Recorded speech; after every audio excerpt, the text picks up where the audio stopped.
नमस्कार दोस्तों, स्वागत है आपका शाला दर्पण के इस इम्पोर्टेंट वीडियो में। और आज के इस वीडियो में हम बात करने वाले हैं शाला दर्पण पर किस तरह आप स्कॉलरशिप के लिए आवेदन कर सकते हैं सेशन 2023-24 के लिए। शाला दर्पण पर स्कॉलरशिप का वर्तमान में जो मॉड्यूल है वो सब कुछ ऑटोमेशन के माध्यम से होगा, यानी कि सब कुछ ऑटोमेटिक होगा। शाला दर्पण पर स्कॉलरशिप के लिए ऑनलाइन आवेदन करने से पहले आपको यह सुनिश्चित कर लेना चाहिए सभी अध्यापकों को कि पर विद्यार्थियों से संबंधित जो भी डाटा है प्रपत्र 9 के अनुसार ही ऑटोमेटिक आएगा। इसलिए आपको सुनिश्चित कर लेना है कि प्रपत्र 9 आपने जो भरा हुआ है स्टूडेंट से संबंधित संपूर्ण डिटेल वो सही से होनी चाहिए। यानी कि अगर किसी स्टूडेंट को आपने जैसे कि उसकी कैटेगरी गलत सेलेक्ट कर रखी है, किसी जनरल स्टूडेंट को एसटी बता रखा है, तो फिर यहाँ ऑटोमेशन के माध्यम से वह स्टूडेंट स्कॉलरशिप के लिए आवेदन हेतु पात्र हो जाएगा और यह एक गलत कार्य होगा। इसलिए आपको ध्यान रखना है सबकी कैटेगरी सही से भरी हुई होनी चाहिए और अन्य जो डिटेल है वो भी सही से भरी होनी चाहिए। यदि किसी स्टूडेंट की बैंक डिटेल भी गलत है तो गलत अकाउंट में उसका स्कॉलरशिप का पैसा जा सकता है। तो उस स्थिति में आपको सब कुछ चेक कर लेना है, वेरीफाई कर लेना है प्रपत्र 9 से। ठीक है, अब हम आगे बढ़ते हैं। शाला दर्पण पर स्कॉलरशिप पोर्टल में किस तरह से लॉगिन करते हैं और उसका आवेदन किस तरह से करते हैं। सबसे पहले आप शाला दर्पण पर गूगल में शाला दर्पण को सर्च करेंगे। सर्च करने के बाद नीचे की तरफ आप वेबसाइट में आएंगे। यहाँ पर आप सीधे आपको शाला दर्पण बेनिफिशियरी स्कीम्स पोर्टल राजस्थान इस पर क्लिक करके जा सकते हैं। अदरवाइज आप शाला दर्पण की ऑफिशियल साइट पर भी जा सकते हैं। नीचे की तरफ स्क्रॉल करेंगे, यहाँ पर ये जो इमेज लिस्ट जो स्क्रॉल हो रही है बार बार, इसमें आप स्कॉलरशिप बटन पर क्लिक कर सकते हैं या फिर आप शाला दर्पण बीएसपी बेनिफिशियरी स्कीम पोर्टल पर क्लिक कर सकते हैं। इस पर क्लिक करते ही आपको एक लॉगिन सेक्शन आएगा जहां पर आप यहाँ पर क्लिक कर सकते हैं। यहाँ पर उससे रिलेटेड अन्य इन्फॉर्मेशन शो हो रही है, आप चाहें तो इसे पढ़ सकते हैं। अदरवाइज हम स्कूल लॉगिन ऑफिस लॉगिन पर क्लिक करेंगे। यहाँ पर हमें एक और लॉगिन का सेक्शन होगा, इंचार्ज लॉगिन, तो इस पर क्लिक करेंगे। ठीक है, शाला दर्पण पर आपने अगर स्कॉलरशिप के लिए इंचार्ज सेलेक्ट नहीं किया तो इसके लिए मैंने एक सेपरेट वीडियो बनाया है जिसमें किस तरह से शाला दर्पण पर स्कॉलरशिप के लिए इंचार्ज को नियुक्त किया जाता है उससे रिलेटेड एक इन्फॉर्मेशन दे रखी है। तो आप उस वीडियो को चेक कर सकते हैं और आप इंचार्ज ऐड कर देंगे शाला दर्पण पर। इसके बाद उस इंचार्ज के स्टाफ लॉगिन आईडी और पासवर्ड की मदद से आप स्कॉलरशिप के लिए आवेदन कर सकते हैं। बच्चों के स्कॉलरशिप का आवेदन यहाँ से कर सकते हैं। तो यहाँ पर मैं incharge login as a incharge login करूँगा और स्कॉलरशिप के लिए आवेदन करूँगा। तो यहाँ पर मैंने इंचार्ज को सेलेक्ट कर रखा है। यहाँ पर लॉगिन करने के लिए यहाँ पर स्टाफ लॉगिन आईडी, यहाँ पर स्कूल की लॉगिन आईडी जिसमें स्टाफ कार्य कर रहा है और यहाँ पर स्टाफ लॉगिन आईडी का पासवर्ड। ठीक है, और इसके बाद यहाँ पर आपको कैप्चा फीड करना है। कैप्चा फीड करने के बाद नीचे की तरफ लॉगिन बटन आएगा, उस पर क्लिक करना है। लॉगिन बटन पर क्लिक करेंगे, 3 तरह के यहाँ ऑप्शन नजर आएंगे। मैं pre matric post matric scholarship के लिए आवेदन कर रहा हूँ इसलिए यहाँ पर क्लिक करूँगा। राजश्री के लिए आवेदन करना चाहते हैं तो यहाँ, और अदर स्कीम हो तो यहाँ पर सिलेक्ट करेंगे। मैं प्री मैट्रिक पोस्ट मैट्रिक के लिए आवेदन कर रहा हूँ, इस पर क्लिक करूँगा। यहाँ पर आपको सेशन सेलेक्ट करना है, वर्तमान सेशन, और यहाँ पर मैं प्री मैट्रिक के लिए आवेदन कर रहा हूँ इसलिए प्री मैट्रिक सेलेक्ट करूँगा। सबमिट बटन पर क्लिक करूँगा। यहाँ पर आपको महत्वपूर्ण कुछ इन्फॉर्मेशन शो होगी, आप इसको ध्यानपूर्वक पढ़ लें। ये इन्फॉर्मेशन आपके लिए बहुत ही उपयोगी सिद्ध होगी जब आप आगे की तरफ आप आवेदन करेंगे। तो मैंने इसे पढ़ लिया इसलिए मैं इसे क्लोज कर रहा हूँ। यहाँ से यहाँ पर मुख्य ध्यान देने योग्य बातें कुछ इस तरह से है, जैसे कि यहाँ पर डैशबोर्ड शो हो रहा है। इसके बाद स्टूडेंट की eligibility, application verify, log, report and contact information. हमें ये सभी इन्फॉर्मेशन को फिल करना है। जैसे कि एप्लीकेशन को अप्लाई करना है, अप्लाई करने के बाद हम इसे वेरीफाई करेंगे और इसके बाद लॉक करेंगे। ठीक है, और लास्ट में हम रिपोर्ट चेक करेंगे कितने बच्चों का आवेदन हो चुका है, कितनों का शेष है। सबसे पहले हम एलिजिबिलिटी पर क्लिक करते हैं, देखते हैं क्या कुछ है इसमें। इस पर क्लिक करते हैं और यहाँ पर सेशन आ रहा है। स्कीम में हम यहाँ पर pre matric scholarship for ST student कक्षा 6 से 8 इसको क्लिक करते हैं और शो स्टूडेंट पर क्लिक करते हैं। यहाँ पर क्लास को सेलेक्ट करना है और फिर शो बटन पर क्लिक करना है। नीचे की तरफ स्टूडेंट शो होंगे। यहाँ पर देखो जो भी स्टूडेंट हैं यहाँ पर आप देख सकते हैं उनकी लिस्ट शो हो रही है।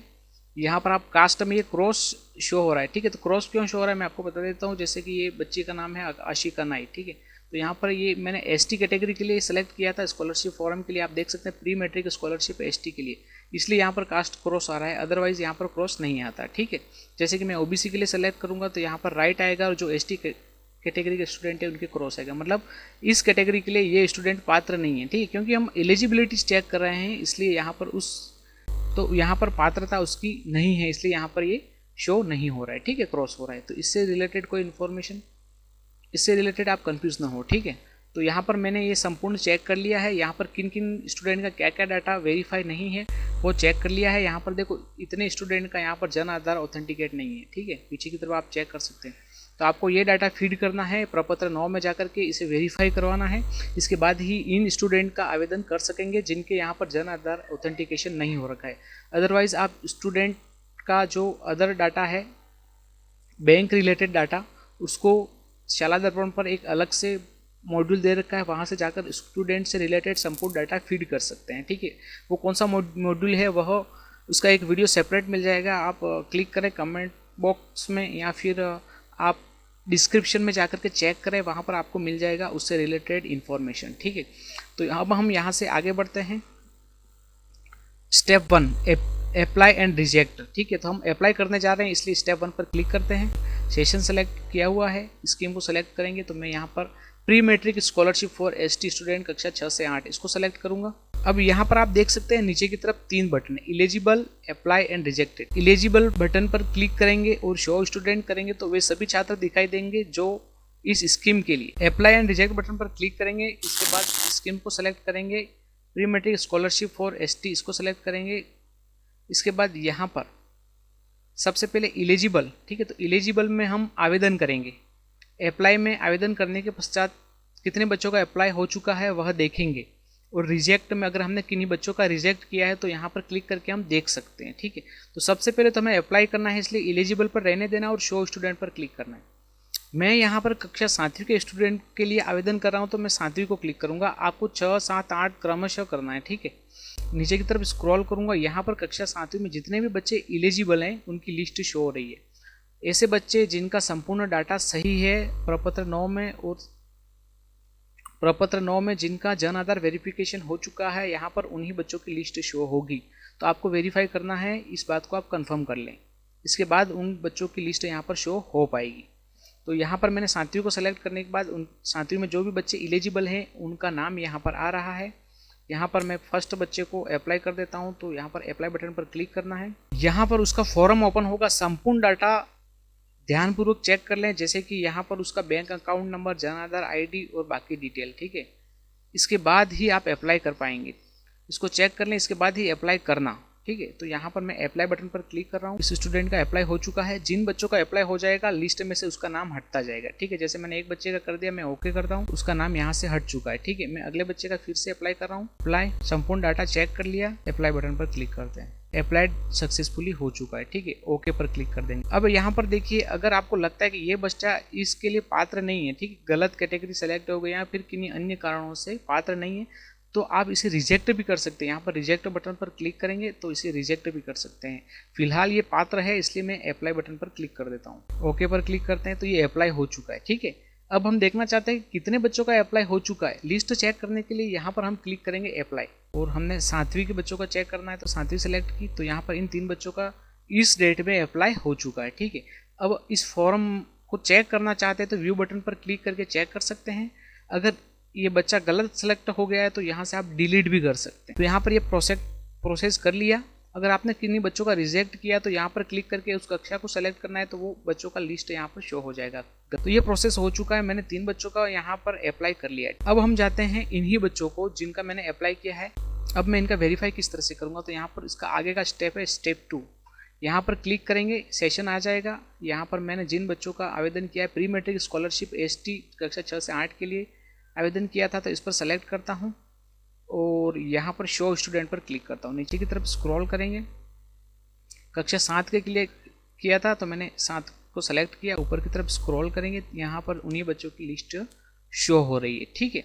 मैं फॉर्म को चेक करना चाहता हूँ, व्यू बटन पर क्लिक करूँगा तो मैं यहाँ पर चेक कर सकता हूँ इसका स्कॉलरशिप का फॉर्म, ठीक है।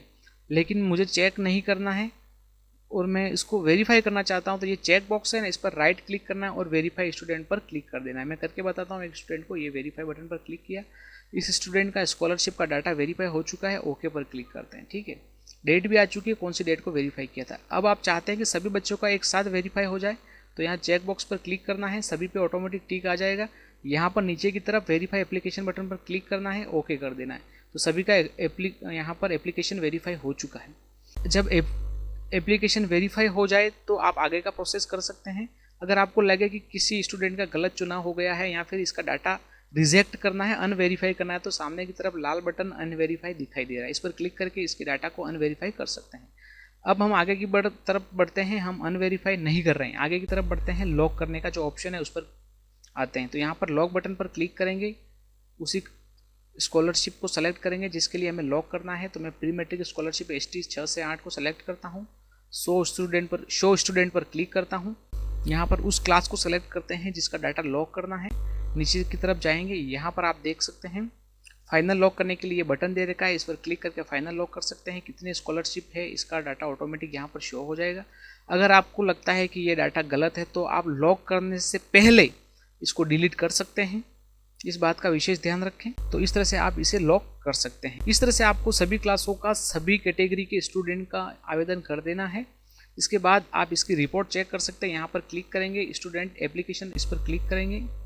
स्कीम वाइज चेक करना चाहते हैं, स्टूडेंट लिस्ट इस पर क्लिक करके आप शो पर क्लिक करेंगे, यहाँ क्लास सेलेक्ट करेंगे और आप सभी का यहाँ पर डाटा चेक कर सकते हैं। फिलहाल यहाँ पर ट्यूटोरियल था किस तरह से ऑनलाइन अप्लाई करना है, क्या प्रोसेस रहेगा और इसके लिए क्या कुछ करना है, इससे संबंधित ये वीडियो था, इसलिए मैं यहाँ पर वीडियो को एंड कर रहा हूँ। अगर आप इससे संबंधित इन्फॉर्मेशन रिटर्न में देखना चाहते हैं, डिटेल इन्फॉर्मेशन पढ़ना चाहते हैं, तो आप यहाँ पर गूगल सर्च में टाइप कर सकते हैं rajguruji.in टाइप करेंगे, ये वाली वेबसाइट ओपन होगी। यहाँ पर आप सर्च करेंगे स्कॉलरशिप, ठीक है, स्कॉलरशिप सर्च करेंगे। सर्च करते ही आपको यहाँ पर नीचे की तरफ ये वाला पोस्ट शो होगा, ठीक है। इसमें स्कॉलरशिप संबंधित संपूर्ण डिटेल दे रखी है, आपको किस तरह से आवेदन करना है, क्या है एलिजिबिलिटी क्राइटेरिया, ठीक है। तो यहाँ प्रोसेस वाइज समझाया गया है, आप चाहें तो इसे पढ़ सकते हैं। कौन कौन बच्चे कौन कौन सी क्लास के लिए कौन कौन सी कैटेगरी एलिजिबल है, इससे रिलेटेड यहाँ पर आपको ये टेबल मिल जाएगी। शाला दर्पण इंचार्ज इसको किस तरह से आवेदन करेगा, स्टेप बाय स्टेप यहाँ पर आपको समझाया गया। तो आप चाहें तो यहाँ पर विजिट कर सकते हैं rajguruji.in और सर्च करें स्कॉलरशिप। दोस्तों वीडियो इन्फॉर्मेटिव लगा हो तो चैनल को सब्सक्राइब ज़रूर करें।